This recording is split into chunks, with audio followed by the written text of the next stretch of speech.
Number 9. Corporal Bill Hatton. A U.S. Marine corporal admitted that he and other Americans fed Vietnamese children peanut butter cracker sandwiches with trioxane heat tablets hidden inside. The tablets burned the lining of their throats and even burned holes in their stomachs, as trioxane is a solid fuel tablet from military rations used to heat food, and it is not meant to be eaten. The corporal's name was Bill Hatton, and his statement went further than just the heat tablets. He said his unit threw cases of C rations off moving trucks at women and children. He described how they fired mad minutes from their position. Number 8. Amiria shelter bombing.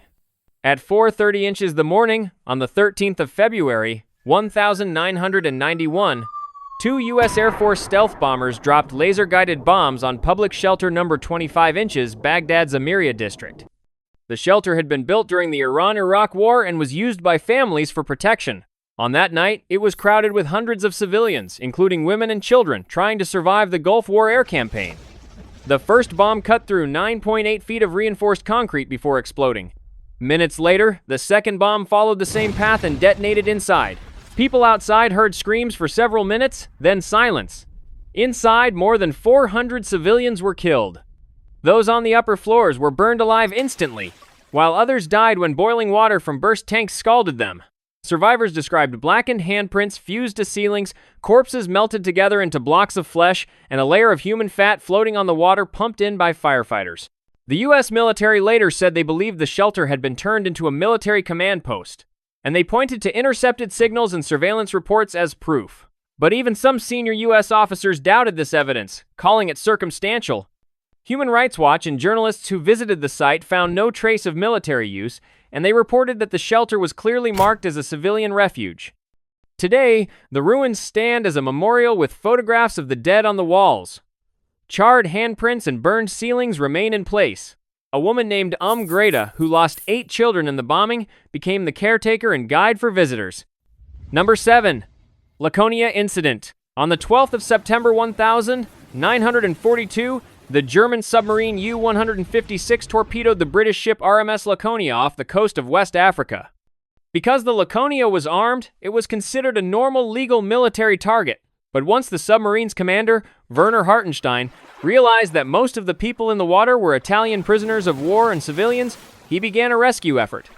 He sent open radio messages in English giving his position, promised not to attack, and called for help. Other submarines came to assist and collect the survivors. The rescue scene was chaotic, as the Laconia had tilted so badly that many of its lifeboats could not be launched. Prisoners locked below broke out, and desperate fights erupted as they rushed towards the boats to save their lives. Some men were bayoneted as they tried to reach the boats, while others were slashed or shot when climbing aboard. Sharks circled in the bloody water. U-156 stayed on the surface, carrying nearly 200 survivors on its deck, and towing more in lifeboats. Then, on the 16th of September, a US B-24 bomber spotted the submarine. It saw the Red Cross flag and even received signals in English, some from Hartenstein himself, others from a British officer aboard, explaining that there were survivors, including women and children. The aircrew reported this, but their commander ordered an attack.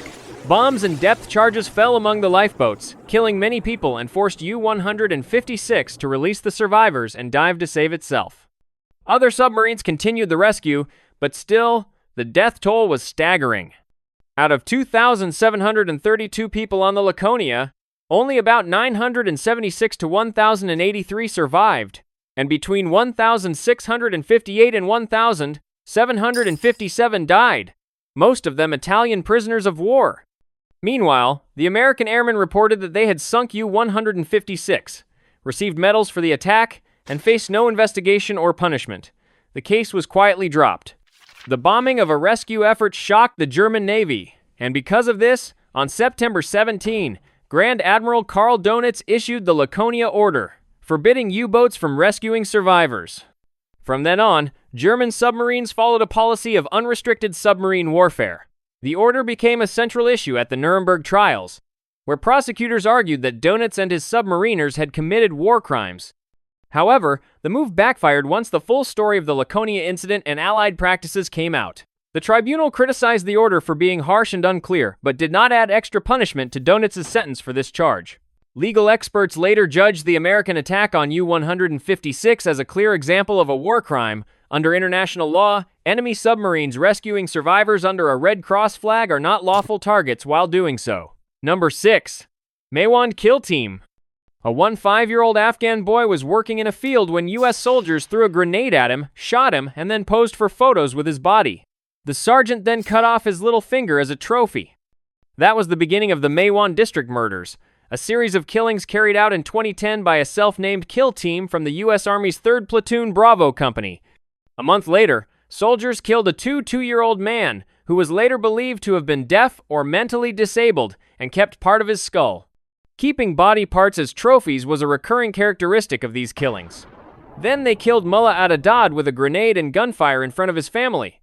Once again, they amputated a finger and kept it. When local elders complained that Adadad had been unarmed, a platoon leader came back to the village and told residents the man had acted aggressively, insisting the unit did not kill people randomly.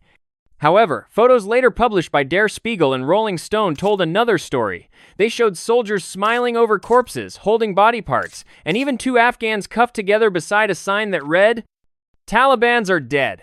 Senior NATO officials in Kabul compared the images to the infamous Abu Ghraib prison photos. The truth finally came out because a soldier reported the crimes to his superiors after he had first been beaten by fellow soldiers for speaking up. Another soldier had also tried to raise alarms months earlier by telling his father, who called military hotlines in the U.S. but got no response. Once the army acted, charges spread across the platoon. 5 soldiers were charged with murder, and 7 more faced charges for drug use, assaults, obstruction, and covering up the crimes. In court, one of them, a 2-year-old soldier, admitted guilt to 3 premeditated murders and told the judge, "The plan was to kill people." He was sentenced to 24 years and agreed to testify against the others. In the end, 11 of the 12 soldiers charged were convicted of crimes connected to the killings or the cover-ups, with some receiving life sentences and others lighter punishments. Number 5. Phoenix Program. The Phoenix Program was created to find and destroy the Viet Cong's political network, hidden among ordinary civilians. The idea was straightforward but ruthless. The Viet Cong were not only strong because of their fighters in the jungle, but they also had a hidden system inside their communities. This infrastructure included people who recruited new members, gathered information, spread propaganda, moved supplies, and replaced local leaders with their own. Phoenix was built to break that system, and it used infiltration, capture, interrogation, and targeted killings. Success was measured by how many people were neutralized, with that word covering different outcomes: prison, defection, or death. From 1968 to 1972, they claimed to have neutralized 81,740 suspected Viet Cong, including 26,369 killed. About 87% of those deaths were officially recorded as happening during regular South Vietnamese and American military operations, while the rest were attributed directly to Phoenix operatives. To carry this out, Phoenix relied on provincial reconnaissance units, or PRUs, and a network of interrogation centers. PRU teams grabbed suspects or raided homes where they believed Viet Cong cadres lived. Then, interrogators tried to force out names and structures for the next round of raids. On paper, there were rules. For example, some special laws said that 3 different sources were needed to accuse someone. In practice, though, things were far harsher. Large sweeps often dragged in innocent people. Information gained under interrogation was used to guide search and destroy missions, and torture was part of the process in South Vietnamese centers, with Americans often supervising. Witnesses later described beatings, electric shocks to genitals, water torture, suspension by ropes, rape, and even deaths during questioning. Some extreme claims about Phoenix were later questioned, but even inside the program's own records, there was no doubt about the larger pattern of cruelty. For example, some Vietnamese rivals accused one another of being Viet Cong to settle old disputes. In response to all of this, North Vietnamese and Viet Cong leaders ordered assassinations of Phoenix staff. Later, anger grew as details leaked out. Journalists, veterans, and former officials spoke against it. Congress held hearings where Phoenix was described as a system of murder without faces or names. The CIA defended itself, saying it preferred capturing suspects alive and never officially approved assassinations. Still, public pressure grew, and Phoenix was officially shut down in 1972. A similar program, Plan F6, continued under the South Vietnamese government until the end of the war. Number 4. Bear River Massacre. At dawn on a normal day in January, soldiers under Colonel Patrick Edward Connor reached a Native American camp of the Shoshone people. These people had gathered there for the winter because by then, they were all on the edge of survival, as settlers had taken over their land, eaten up their food sources, fenced off fields, and hunted the animals they relied on. Hunger drove some Shoshone to raid farms and supply trains, and settlers asked the army to protect them. Connor, though, wanted a decisive blow. He had already written that he planned to chastise the Shoshone. The Shoshone tried to prepare, digging rifle pits and setting up willow brush as cover, but their weapons were few and often outdated. At first, they held off the soldiers' frontal attack, inflicting most of the U.S. casualties in those early minutes. But then Connor changed tactics. He sent cavalry to attack from the sides and infantry to block escape routes. After about 2 hours of fighting, the Shoshone ran out of ammunition. Once resistance collapsed, the soldiers swept through the lodges. Survivors later said women were raped and the wounded, including children, were executed. Others hid under piles of bodies or burrowed into the riverbanks. By the end, between 250 and 400 Shoshone were dead, most of them women and children, while only about 21 U.S. soldiers were killed. Connor was initially praised as a hero by most, promoted to brigadier general, and went on to lead more campaigns against Native Americans. The Bear River Massacre is remembered as one of the deadliest single killings of Native Americans by U.S. forces, and for generations, it was officially called a battle, but Shoshone oral history kept the truth alive. In 1990, the site was declared a National Historic Landmark. Number 3. Morro Crater Massacre. In March 1906, a volcanic crater on the island of Jolo became the site of one of the worst events of the Philippine-American War, during the Moro Rebellion. Between 800 and 1,000 Tausug Moros, many of them ordinary villagers with their families, had taken shelter inside the crater. And for 4 days, U.S. forces under General Leonard Wood launched a full assault with artillery, naval guns, and machine guns. When it was over, only 6 Moros were still alive. Nearly everyone inside, including men, women, and children, were killed. Although the U.S. recorded it as a victory, the level of killing caused outrage. Newspapers carried headlines about the massacre of women and children, and even some U.S. officers who were close to the scene disagreed with General Wood's defense. Major Hugh Scott later said that the people at Bud Dajo had not planned to fight at all. According to him, they had planted crops and were only trying to live in peace, not start an uprising. General Wood justified the attack by claiming that Moro men had used women and children as shields, and that some women had disguised themselves as fighters. Then, Governor General Henry Clay Ide said that the high number of civilian deaths came from the heavy artillery bombardment. However, some battlefield reports described a Maxim machine gun being used to fire straight into the crater, mowing down the people inside.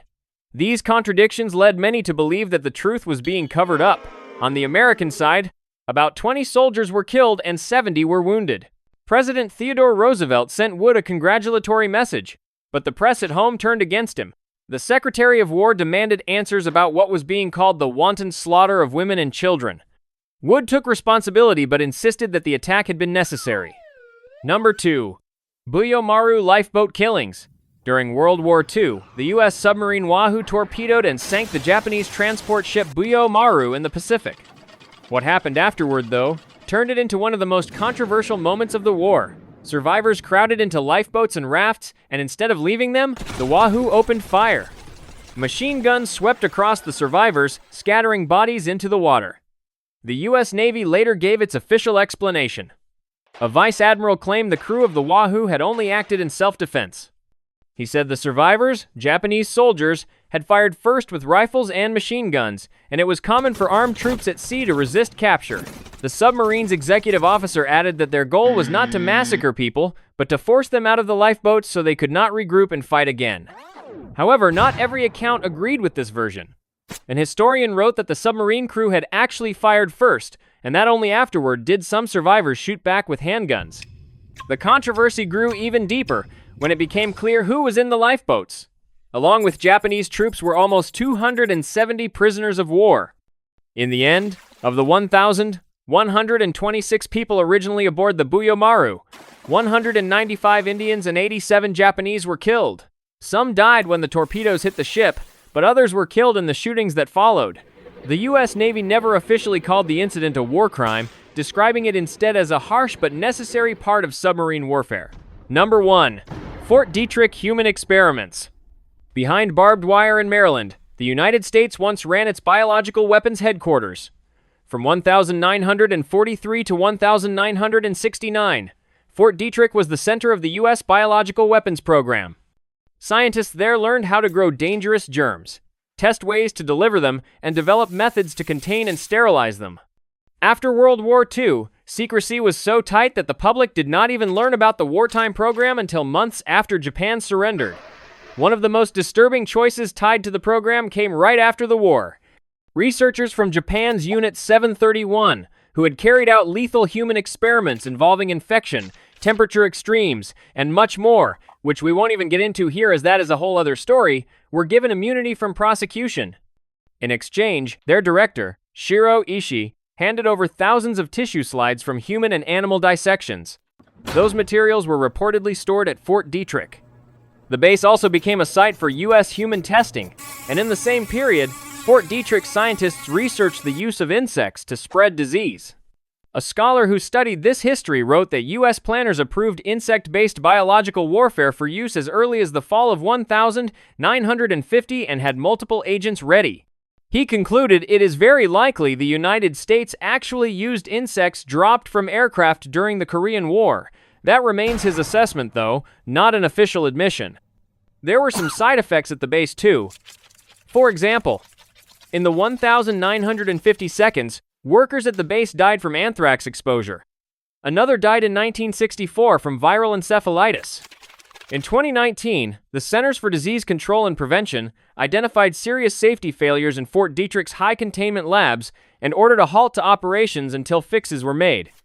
The official end to offensive biological weapons research came in 1969 when President Richard Nixon shut the program down. And from then, Fort Detrick's mission shifted to defensive work, such as developing diagnostics, prevention, and treatments, and parts of the campus were transferred to public health and cancer research.